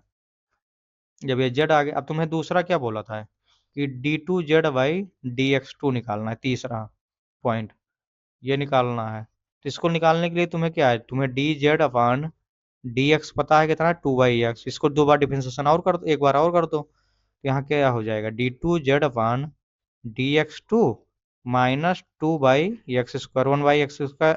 1/x का क्या होता है डिफरेंशिएशन, -1/x²। ये तुम्हारा ये आ गया। जब ये सब आ जाए तो तुम्हें क्या बोला था, P1 निकालना। P1 की वैल्यू क्या थी, डी टू जेड बाई, एक मिनट गाइज, इसको यहाँ पे जगह नहीं है। P1 की वैल्यू क्या थी निकालने के लिए, D two Z by D x two plus P D Z by D X divide by D Z by D x का होल स्क्वायर। अब देखो D Z by D X square क्या निकाले हो, D two Z by D x two minus 2/x²। P कितना है तुम्हारा, P तुम्हारा कितना है, तो यहाँ पे देख लो पी की वैल्यू जो निकालो, पी -2/x है। अब पी -2/x रख दो, -2/x। और D Z by D X कितना है, D Z by 2/x into 2/x। ये तुम्हारा D Z by D X है, ये एक्स स्क्वायर है, sorry guys, D two Z by -2/x²। और डिवाइड बाई कितना हो जाएगा, D Z by D X कितना है, 2/x का होल स्क्वायर। अब देखो कितना हो, इसको ऐड करोगे, जब इसको ऐड करोगे तो ये माइनस कितना हो जाएगा, 2x², पहले ब्रैकेट खोलो, फिर -4x²। हाँ, अब यहाँ पे कितना हो जाएगा तुम्हारा, 4/x²। ये 4/x² आ गया। अब इसको दोनों को ऐड करो तो कितना हो जाएगा तुम्हारा P1 निकालने के लिए, तो इसको दोनों को ऐड करोगे तो -4 2 6, क्योंकि नीचे का डिनोमिनेटर सेम है। -6/x², इसको ऊपर ले जाओ तो x²/4। ये x² से x² कैंसिल, तो बताना था तुम्हें P1 हमेशा कांस्टेंट आएगा, P और Q। 2 से 2 2 2 2 3 6 माइनस कितना आया, 3/2। तुम्हारा क्या आ गया, P1 आ गया। अब P1 जब आ गया तो तुम्हें क्या निकालना था, Q1। अब Q1 निकालने के लिए बताया था Q divide by D Z upon D x का होल स्क्वायर। ये मतलब देखो सिंपल से क्या है कि तुम्हारे फॉर्मूला याद हो और स्टेप पता हो तो तुम ऐसे याद मतलब करते चले जाओगे, इसमें रटना कुछ भी नहीं है, तुम्हें केवल स्टेप पता हो, फॉर्मूला याद हो। अब क्यू कितना है तुम्हारा था, यहाँ पे देख लो, क्यू तुम्हारा कितना था, 4/x²। तो यहाँ 4/x² divide by D Z by D X कितना आया है तुम्हारा, 2/x/होल स्क्वायर। इसको जब सॉल्व करोगे तो 4/x², ऊपर जाएगा तो x²/4, ये कैंसिल। Q1 कितना आ गया तुम्हारा, 1। जब Q1 1 आ गया, अब R1 निकालना था, तो R1 के लिए R divide by D Z by D x का होल स्क्वायर। अब R कितना है तुम्हारा, यहाँ पे देख लो, R कितना है, x²। यहाँ पे रख दो x² अपान 2/x का होल स्क्वायर। अब R1 निकालना है तो क्या होगा, x² into x²/4। Sorry guys, x² ऊपर गया, x² यहाँ कटेगा नहीं, ये नहीं कटेगा क्योंकि x² ऊपर मल्टीप्लाई हो जाएगा। तो x² ऊपर मल्टीप्लाई, तो R1 कितना हो गया, x⁴/4। 4। ये तुम्हारा क्या आ गया R1। अब देखो तुम्हारा R1 आ गया, Q1 कितना आया 1 आया, P1 कितना आया -3/2 आया। जब पी R1 आ गया, Q1 हो गया, P1 आ गया, तो जब ये सब P1 R1 Q1 आ गया, देखो हमेशा क्या बताया था तुम्हारा Q और P क्या आएगा, कांस्टेंट आएगा अगर तुम सही से करोगे तो आर पी ओ की कांस्टेंट आया P1 Q1।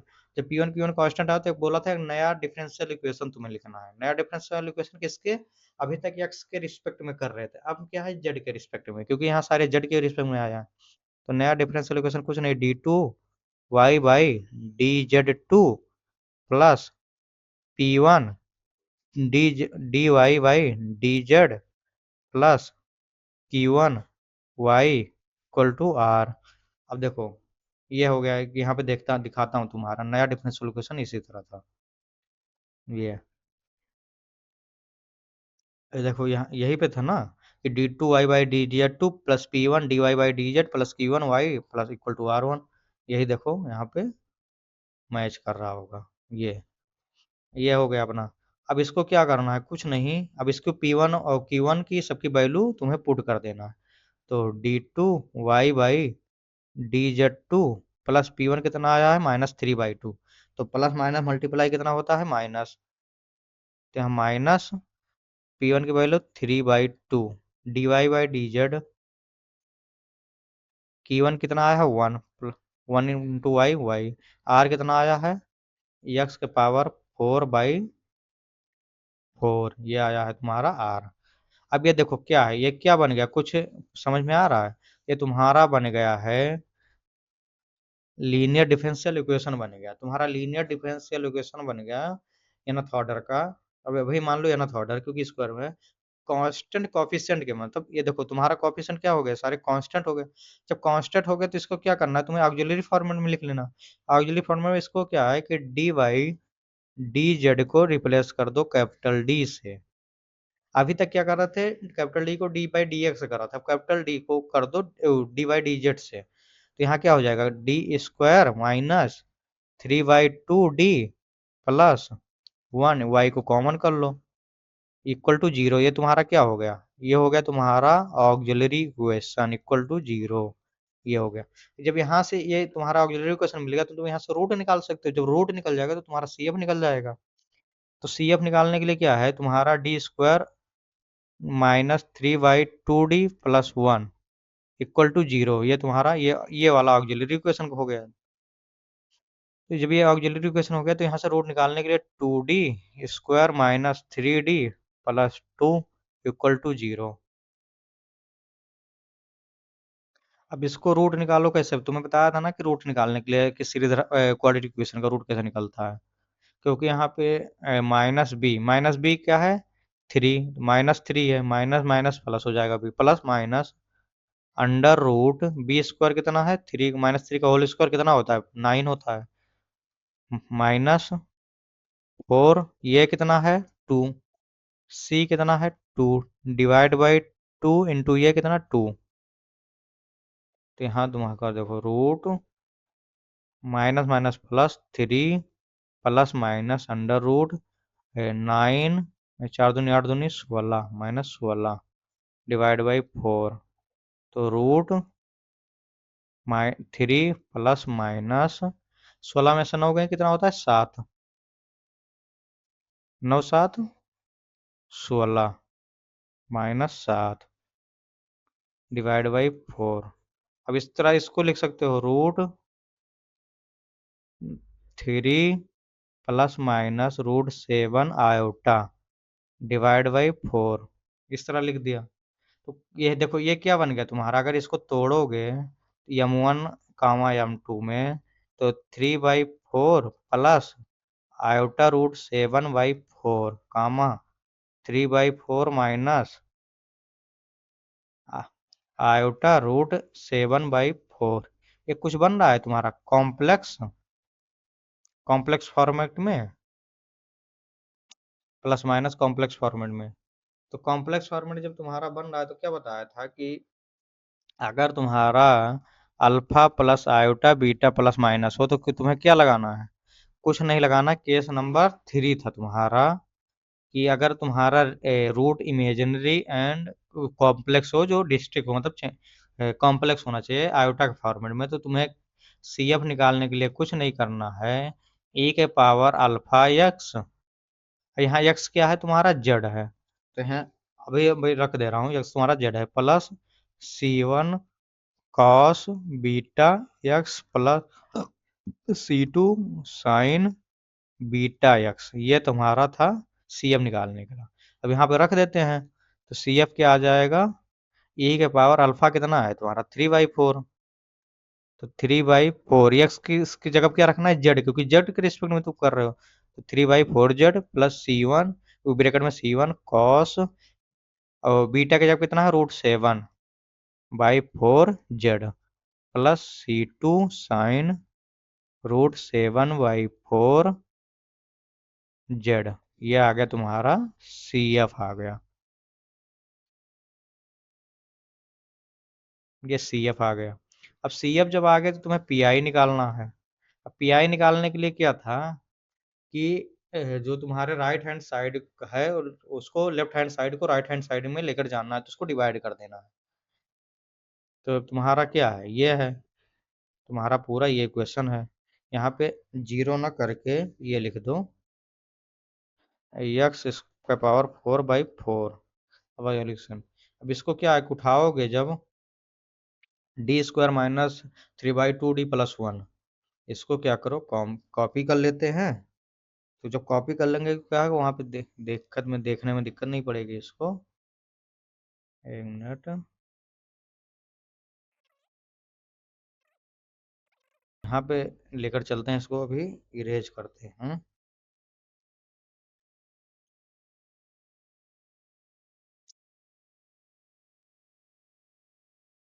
यहाँ पे देखो रख दिए, इसको इरेज कर दो, इसको इरेज कर दो। ये अब ये तुम्हारा क्या हो गया, ये तुम्हारा था इक्वेशन, ये जो निकाले थे इक्वेशन। तो जब ये इक्वेशन था तो इसको पी, अब सी एफ निकाल चुके हैं, अब पी आई निकालना है, तो पी आई निकालने के क्या है, तुम्हारे राइट लेफ्ट हैंड साइड को उस लेफ्ट हैंड साइड ले जाना, वो राइट हैंड साइड ले जाना है 1 के पावर डिवाइड में, तो 1/d² - 3/2d +1 इंटू एक्स के पावर 4/4, यहाँ पावर क्या है 4। अब देखो एक्स के पावर 4/4 है, तो यहाँ पे ये क्या है तुम्हारा पॉलिनोमियल है। ये जब पॉलिनोमियल हो तो क्या बोला था, कुछ नहीं करना है, डी को किसी तरह 1 + डी में, मतलब अगर ये डी होता तो उसको 1 + डी में बना के पावर में ऊपर लेकर चले जाते। केस अगर तुम्हें याद होगा तो पढ़ा होगा, केस नंबर 3 में था। तो इसको लेकर जाते हैं, तो यहाँ पे देखो इसको क्या पूरे को मान लो एक्स, इसको 1, तो अगर इसको पूरा मानोगे या एक्स मान लो या डी मान लो पूरे को, तो एक्स क्या बन गया d+1, या 1 + d या 1 + एक्स। तो 1/1 + डी को अगर ऊपर ले जाओ तो क्या लिख सकते हैं, 1 + डी के पावर -1। तो इसी को अगर इसको ऊपर लेकर जाए तो किस तरह लिख सकते हैं, Pi = 1 + d² - 3/2d के पावर -1 इंटू एक्स के पावर 4/4। अब इसको जब पूरे को x मान लो तो क्या बन गया, 1 + x के पावर -1। जब 1 + x के पावर -1 बना तो क्या बोला था कि x के पावर 0 से x के पावर n तक तुम्हारे लिखते चले जाना, जहां पे पावर x के पावर ऑड मिलेगी वहां माइनस और प्लस। तो पी आई एक्स के पावर 0 कितना हो गया 1, एक्स के पावर 0 क्या है इवन, फिर एक्स के पावर 1 माइनस 1, एक्स के जवाब क्या है तुम्हारा d² - 3/2d। अब कब तक चलना है तुम्हें, एक्स के पावर 4 तक तुम्हें डिफरेंशिएशन करना है क्योंकि यहाँ पावर 4 है।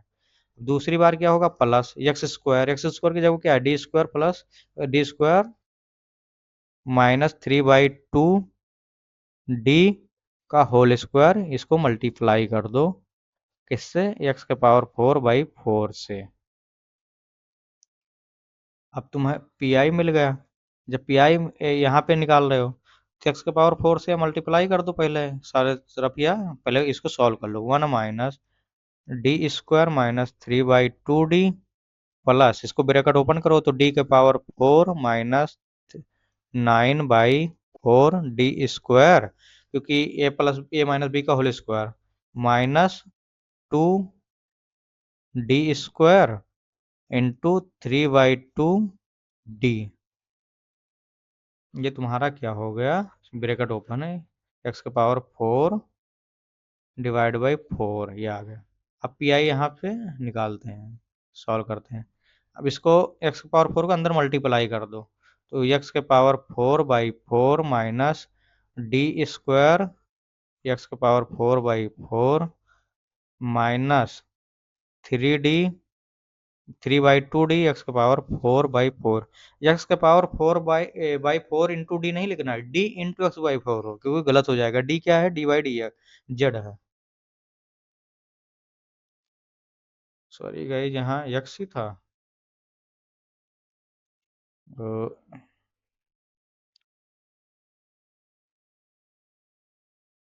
सॉरी गाइस, यहाँ पे एक्स है, इसको एक्स ना रख के, क्योंकि मैंने यहाँ पे क्या बताया हूँ, यहाँ पे क्या निकला है, तुम्हें बताया था, गलती से बताना था कि कभी कभी होता है कि मिस्टेक हो जाएगी।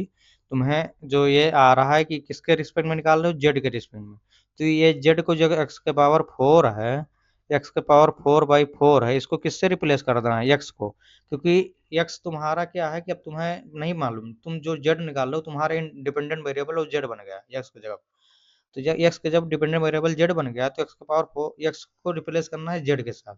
अब तुमने देखो जेड को क्या निकाला था, जेड की वैल्यू निकाल रखा था यहाँ पे, यहाँ पे देखना जेड की वैल्यू होगी तुम्हारी कहाँ, P1 या जेड की वैल्यू क्या आई थी तुम्हारा, तो ये आई थी जेड की value, Z equal to 2 ln X. यहाँ से एक्स की वैल्यू निकाल लो, तो जब एक्स की वैल्यू निकल जाएगी तो जेड के रिस्पेक्ट में रख दो, तो एक्स इक्वल टू क्या हो जाएगा, एक्स इक्वल टू तुम्हारा ई के पावर जेड बाई 2। क्योंकि इसको देखो, क्या करोगे, यहाँ पे तुम्हें बता रहा हूँ सॉल्व करके। जो जेड है तुम्हारा क्या है, 2 ln x है, तो ln x इक्वल टू क्या हो गया, जेड/2 हो गया। तो जेड/2 हो गया तो x इक्वल टू क्या हो गया, ई के पावर जेड/2 हो गया। जब ई के पावर जेड/2 हो गया तो यहाँ पे आ गया, तो x की वैल्यू क्या आ गई, ई के पावर जेड/2, क्योंकि ln x को उस साइड में ले जाओगे तो पावर ही हो जाएगा। अब यहाँ देखना, अब कितना सिंपल हो जाएगा, ये गलती से हो गया है। इसको हमेशा गलती ये रहेगी, क्योंकि हम भी हमारे साथ कर रहे हैं, तो क्या हो कहता है कि पेपर में कभी कभी मिस्टेक हो जाती है, तो उसको हमेशा ध्यान रखना ये मिस्टेक, क्योंकि कॉमन है। तो यहाँ पे देखना, अब ये वाला जो केस है ये तुम्हारा अप्लाई एप्लीकेबल नहीं होगा, क्योंकि यहाँ पॉलिनोमियल है ही नहीं। ये क्या बन गया तुम्हारा, ये वाला केस पूरा, ये कॉमन मिस्टेक हमेशा ध्यान रखना। इसको इरेज करते हैं, फिर उसके बाद क्या है कि रखते हैं सही से।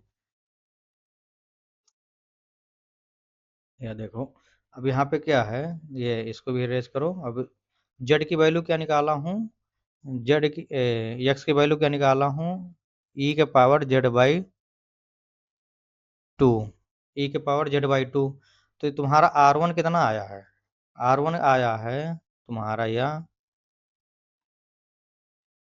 R1 कहाँ है, R1 ये है, R1 R1 कितना आया है, एक्स के पावर 4/4। अब इसको एक्स की जगह क्या रख दो, एक्स के पावर 4/4 की जगह क्या रख दो, ई के पावर एक्स की जगह पे ई के पावर जेड/2 डिवाइड बाई 2 इंटू 4। अब R1 कितना आ जाएगा तुम्हारा, जब इसको ओपन ब्रैकेट ओपन करोगे तो ई के पावर जेड/2 मल्टीप्लाई बाई 2, ये सॉरी पावर 4 है, और डिवाइड बाई 4, तो 2 इंटू 2, तो ई के R1 कितना हो जाएगा, ई के पावर 2z। अब R1 कितना आ गया तुम्हारा, ई के पावर 2z। जब R1 ई के पावर 2z आ गया तो यहाँ पे क्या रिप्लेस कर देना है तुम्हें, R1 की जगह पे ई के पावर 2z। अब देखो ई के पावर 2z, अब जब पी आई यहाँ निकालोगे तो क्या बन जाएगा, 1/d² minus 3/2d plus 1 into ई के पावर 2z।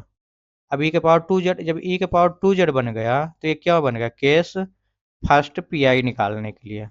जब ये केस फर्स्ट बन गया पी आई निकालने के लिए, तो सबसे सिंपल क्या होता है कि अगर ई के पावर क्यू एक्स के था, ई के पावर ए एक्स था, तो क्या करना था, कुछ नहीं, ए को डी को क्या इससे रिप्लेस कर देना था, ये से डी से ए को रिप्लेस कर देना था, या फिर equal to not equal to zero होना चाहिए। अब देखो कंडीशन में रखो, अभी ये तुम्हारी कहाँ, अभी 2 है, जेड क्या है तुम्हारा, एक्स है, तो जेड ही एक्स है और ये 2 है।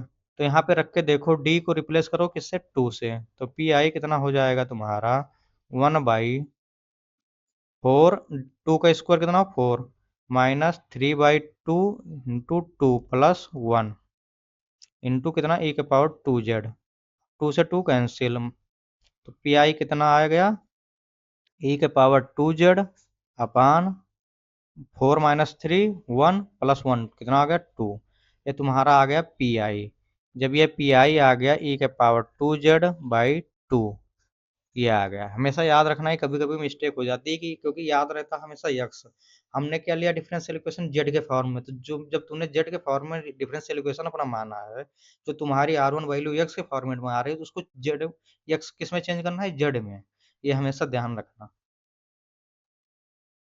अब पी आई आ गया। अब सी क्या था कि तुम्हारा किसके रिस्पेक्ट में, वाई, वाई क्या था, C F plus P I. अब वो आई के बराबर सी एफ कितना आया तुम्हारा, ये आया है, सी एफ तुम्हारा ई के पावर 3/4 जेड, ई के power 3/4 Z sine C1 cos √7/4 Z plus C3, sorry C2, ई के power sorry sorry sorry sine, यहाँ साइन लिखना है ना, तो साइन √7/4 जेड, ये हो गया, प्लस पी आई कितना है, ई के पावर 2 जेड/2। अब जेड के जगह पे तुम्हें क्या रिप्लेस करना है, यक्स को जेड से रिप्लेस कर देना है बस, और कुछ नहीं, तुम्हारा आंसर आ जाएगा। अब जेड तुम्हारा कितना है था, जेड यक्स इक्वल टू क्या था, ई के पावर जेड/2 था, ये था तुम्हारा यक्स। अब यक्स को अगर उस साइड में लिखोगे तो जेड तुम्हारा क्या था, 2 ln x था, ये था जेड। अब इसको जगह पे तुम्हें जेड की जगह पे क्या रख देना, 2 ln x, तो y इक्वल टू ए के पावर 3/4 और into 2 ln x C1 cos √7/4 into 2 ln x plus C3 sine √7/4 into 2 ln x, ये तुम्हारा आ गया जनरल सॉल्यूशन। इसको सॉल्व कर लो, आंसर मिल जाएगा, जनरल सॉल्यूशन तुम्हारा आ गया। अब चलते हैं अपना, ये क्या हुआ भाई, एक क्वेश्चन हो गया method of area in changing independent variable पे हो गया।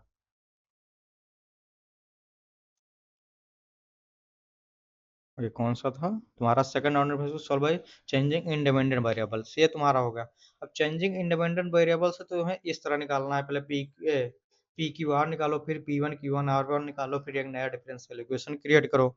जैसे स्टेप बाय स्टेप, पहला क्या स्टेप है कि राइट करो differential equation in standard form में, जो तुम्हारा डिफरेंशियल इक्वेशन उसको किस फॉर्म में, स्टैंडर्ड फॉर्म में लिखना है। उसके बाद तुम्हें क्या करना है कि चूज करो जेड का, d z square, d z d x का होल स्क्वायर बराबर क्यू। क्यू तुम्हारा परफेक्ट स्क्वायर होना चाहिए, अगर नेगेटिव है तो नेगेटिव को इग्नोर कर देना, अगर परफेक्ट स्क्वायर नहीं है तो तुम नहीं कर पाओगे इसको। और फिर तो उसके बाद क्या करना है, जब तुम्हें डी जेड/डी एक्स का होल स्क्वायर बराबर क्यू मिल जाए तो तुम उससे सॉल्व करना है ये तीन वैल्यू। फिर उसके बाद डी जेड/डी एक्स मिल गया, जेड मिल गया, d square z, d two z d x square मिल गया। तो इसको तुम्हें क्या करना है, इसके हेल्प से तुम्हें पी क्यू आर वन निकालना है, p one Q one are one निकालने के लिए क्या है, d two z d x 2 plus P d z d x divide by d z d x का होल स्क्वायर, इससे पी वन आ जाएगा। Q by d z d x का होल स्क्वायर, इससे क्यू वन आ जाएगा। R one equal to r by d z d x का whole square.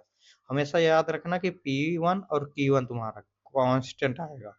Almost case में हमेशा क्यू वन क्या होता है तुम्हारा, वन ही आता है, माइनस प्लस को छोड़ दो अगर, क्योंकि माइनस को इग्नोर भी करोगे। ये आ गया तुम्हारा। जब ये सॉल्व हो जाए तो तुम्हें क्या करना है, स्टेप 4 में एक नया डिफरेंशियल इक्वेशन क्रिएट करना है। नया डिफरेंशियल इक्वेशन किसके रिस्पेक्ट में, तुम्हें नया डिफरेंशियल इक्वेशन डीजेड के रिस्पेक्ट में, मतलब अभी तक क्या था तुम्हारा इंडिपेंडेंट वेरिएबल एक्स था, अभी इंडिपेंडेंट वेरिएबल तुम्हारा जेड हो गया।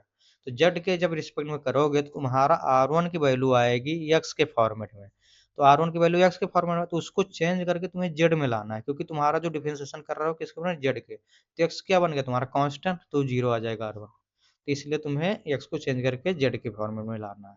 फिर उसके बाद तो पहले जैसे करते आ रहे हो, CF और PI निकालो, उसको z को रिप्लेस कर दो x से, तुम्हारा आंसर आ जाएगा फाइनल। अब चलते हैं इसी को, अगर second degree differential equation with variable coefficient के साथ कैसे करते हैं, एक मेथड और है, method of variation of parameter. तो मेथड ऑफ वेरिएशन, ये क्वेश्चन करा चुका हूँ। तो method of variation of parameter में सबसे पहला क्या है कि उसमें भी कुछ नहीं करना तुम्हें। तुम्हें पहले जिसको एक जो तुम्हारा सेकंड डिग्री डिफरेंशियल इक्वेशन है, उसको तुम्हें स्टैंडर्ड फॉर्म में कन्वर्ट करना है, जैसे चेंजिंग इंडिपेंडेंट वेरिएबल में करते आए हैं। उसको इसको भी क्या किया, स्टैंडर्ड फॉर्मेट में कन्वर्ट कर दिया। जब स्टैंडर्ड में कर दिया, उसके बाद में तुम्हें क्या करना है, जब स्टैंडर्ड में कन्वर्ट होने के बाद सी एफ निकालना है। जब तुम्हारा सी एफ निकल जाए, ये तुम्हारा सी एफ निकल जाए, एक मिनट, ये सी एफ, तो सी एफ को क्या करना है, जैसे मान लो तुम्हारा सी एफ क्या निकला, मान लो C1 cos x plus C2 sin x, क्या तुम्हारा क्या निकल गया, सी एफ निकल गया। जब सी एफ निकल गया इसके हेल्प से, तो एक मिनट गाइस, तो जब सी एफ यहाँ निकल गया, सी एफ इसको इसको अभी मैं छोड़ इस ले रहा हूँ, क्योंकि इसको समझाने के लिए हमें तुम्हें यूलर कॉची समझाना पड़ेगा। यूलर कॉची से क्या होता है कि अगर तुम्हारा वेरिएबल कॉफिशेंट हो, मतलब सॉरी, वेरिएबल तुम्हारा, सॉरी, कॉफिशेंट वेरिएबल हो, तो तुम्हारा जब कॉफिशेंट वेरिएबल हो तो उसके हेल्प से, क्योंकि अभी तुम्हारा मैं अगर बताऊंगा, तो यहाँ कांस्टेंट क्या है कि जो p है तुम्हारा x के फॉर्मेट में आएगा, x तुम्हारा कांस्टेंट है नहीं, तो इसको जब तक यूलर कॉची नहीं तुम्हें पढ़ाऊंगा तो ये समझ में नहीं आएगा। और लेकिन अगर यूलर कॉची अगर मतलब तुम्हें पढ़ा दूंगा तो इसको कुछ नहीं है, तुम्हारा निकालने का तरीका एक ही है, जैसे उसका स्टैंडर्ड फॉर्मेट में लिखो, फिर पहले सी एफ निकाल दो, सी एफ निकालने के बाद में फर्स्ट जो तुम्हारा फर्स्ट टर्म है, फर्स्ट पार्ट, उसको सी एफ को बी यू मान लो, फर्स्ट पार्ट को सी एफ के, और सेकंड पार्ट को वी मान लो। जब यू बी फाइंड हो जाएगा तो तुम्हें क्या रख देना है, Y equal to U A U plus V V, और बी इक्वल टू क्या रख, इसको वाई निकल जाएगा तुम्हें, Y A U plus V V. फिर कैलकुलेट करना है तुम्हें ए और बी कैलकुलेट करने के लिए क्या करना है, कुछ नहीं, ये R B divide by W D x plus C one, R U by W D x plus C two, ये निकालना है डब्ल्यू को यू आई, एक क्या है तुम्हारा डिटर्मिनेंट से, डिटर्मिनेंट जानते हो निकालना कैसे निकालते, तुम्हारा यहाँ से डब्ल्यू निकल जाएगा। और अगर आप फर्स्ट टाइम के नए मतलब नए विजिट कर रहे हैं, पहली बार हमारे चैनल पर विजिट कर रहे हैं, तो इसको सब्सक्राइब करें और अपने दोस्तों को शेयर करें, क्योंकि एग्जामिनेशन उनकी प्रिपरेशन अच्छे से चलती रहे। और हमारे पाइथन की सीरीज स्टार्ट है, तो उसको basic to advance interview level question solve कराते हैं, तो उस पर जाके अपना मतलब प्रैक्टिस कर सकते हैं। क्वेश्चन आपको अच्छे अच्छे लेवल के क्वेश्चन इंटरव्यू में जो पूछे जाते हैं वो प्रोवाइड किया जाएगा। पाइथन से आपको मैं DSA plus full stack provide कराऊंगा अभी, वही मैं पाइथन प्रोग्रामिंग लैंग्वेज स्टार्ट किया हूँ। अगर सी शार्प करण सर पढ़ा रहे हैं, तो अगर किसी आपको दोस्त को पढ़ना हो, या आपको सी शार्प अच्छा पढ़ रहे हो, जैसे मैथ पढ़ रहे हो सी शार्प, तो आप जाके हमारे सी शार्प प्ले लिस्ट पे भी विजिट कर सकते हैं। और thank you for supporting and share करिए, सब्सक्राइब में ज़्यादा टाइम लगेगा नहीं, 1 सेकंड लगेगा आपको।